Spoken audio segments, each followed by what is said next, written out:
Vladimir Putin को समझते हैं, रूस के वो राष्ट्रपति जो एक वक्त पर खुफिया एजेंट थे। खुफिया एजेंट होने के बाद से ही उन्होंने कैसे धीरे धीरे राजनीति में कदम रखा। राजनीति में कदम रखते हुए उन्होंने एक से एक सख्त बड़े जिद्दी फैसले लिए। उन्हें एक हठी और जिद्दी नेता के तौर पर जाना जाता है। आइए जरा उनके अंदर झांकते हैं, समझते हैं कि कहीं उनकी ये जिद पूरे विश्व को तीसरे विश्व युद्ध या फिर परमाणु युद्ध की तबाही के रास्ते पर तो नहीं ढकेल देगी।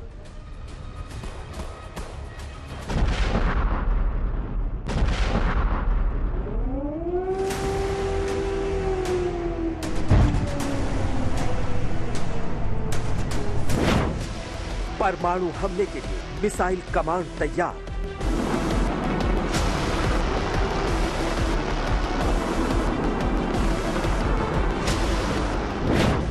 जल, थल और वायु से परमाणु हमले की तैयारी।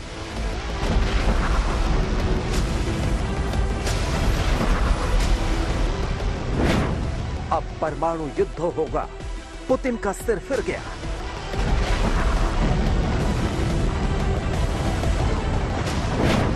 परमाणु दस्ता तैयार।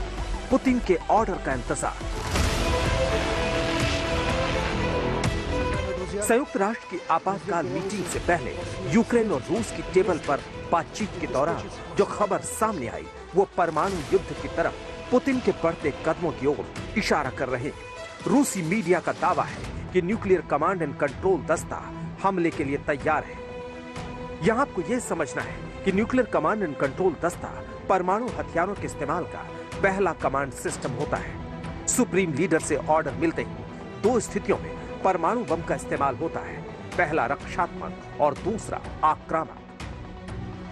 ये ज्यादा डिजाइंड है कि अगर यूरोपियन इंटरफेरेंस हुआ, अमेरिकी इंटरफेरेंस हुआ, तो उसके अगेंस्ट अगर उनके जो गोला बारूद है और मिसाइल अगर गिरे यूक्रेन पर रशियंस के ऊपर, तो उस नजरिए से ये बोलना चाह रहे हैं कि हम टैक्टिकल लेवल न्यूक्लियर वेपन या अबव टैक्टिकल लेवल बड़ा वेपन हम आपके अगेंस्ट यूज कर सकते हैं। तो ये एक तरह से न्यूक्लियर डेटरेंस है कि आप ज्यादा ना करें, ज्यादा डिस्टेंस ना बढ़ें, ज्यादा पास ना आए मेरे।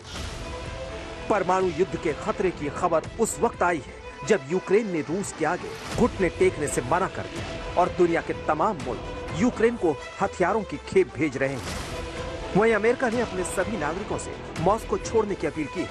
वहीं बेलारूस ने अपना दूतावास बंद कर दिया है।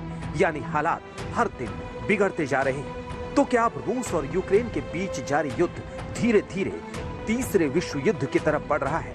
इस सवाल पर अमेरिकी राष्ट्रपति जो बाइडेन का ताजा बयान बहुत अहम है।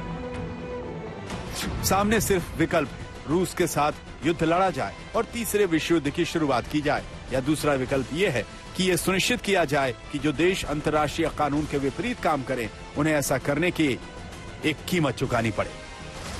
वैसे पुतिन के दिमाग में क्या चल रहा है वो संकेत दे चुके।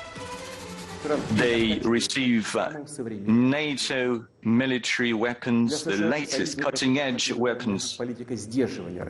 And the US and its allies are pursuing the containment policy for Russia. And for us, it's an existential threat. Die or live. It's about the destiny of us as a nation. It's no exaggeration. It's a real threat to our interests and to our very existence, to our sovereignty, the existence of our state. That's the red line that I've mentioned earlier very often. ये बयान Ukraine युद्ध का है, जबकि 2018 में Putin ने परमाणु युद्ध के संकेत दे दिए थे। अगर कोई रूस का सफाया करने का फैसला लेता है तो हमें जवाब देने का अधिकार है। ये मानवता दुनिया के लिए आपदा होगी। हमें ऐसी दुनिया की जरूरत नहीं है जिसमें रूस ना हो। माना जा रहा है कि पुतिन परमाणु हथियारों को तैनात कर अमेरिका समेत पश्चिमी मुल्कों पर अपने दबाव को बढ़ाना चाहते हैं। अगर बात बिगड़ी तो रूस किसी भी हद तक जाएगा। जब अमेरिका ने ऐलान किया इस इन्वेजन के बाद कि हम अपने बेसिस को एक्टिवेट करेंगे, मिसाइल बेसिस लगाएंगे, तो उस टाइप की इंटेलिजेंस रूस के पास पहुंची है कि कुछ यूरोपियन नेशंस अपने मिसाइल के जो बेसिस है उनको शिफ्ट कर रहे हैं, पोर्टेबल सिस्टम्स को शिफ्ट कर रहे हैं। तो उनको आगाह करने के लिए उसने बोला है कि मैं भी न्यूक्लियर डेटरेंस का बटन ज्यादा देर नहीं दबाऊंगा। तो उन्होंने बोला है, मैं नहीं समझता कि वो कोई न्यूक्लियर स्ट्राइक होने वाली है यूक्रेन के ऊपर। एक्सपर्ट बताते हैं कि परमाणु बल को अलर्ट करने का मतलब ये नहीं होता है कि वो पहले हमला करेगा, यानी रूस पहले हमले की तैयारी नहीं कर रहा है। ये पहले हमला तभी करेगा जब ऐसी कोई चेतावनी उसे मिलती है। आज तक ब्यूरो।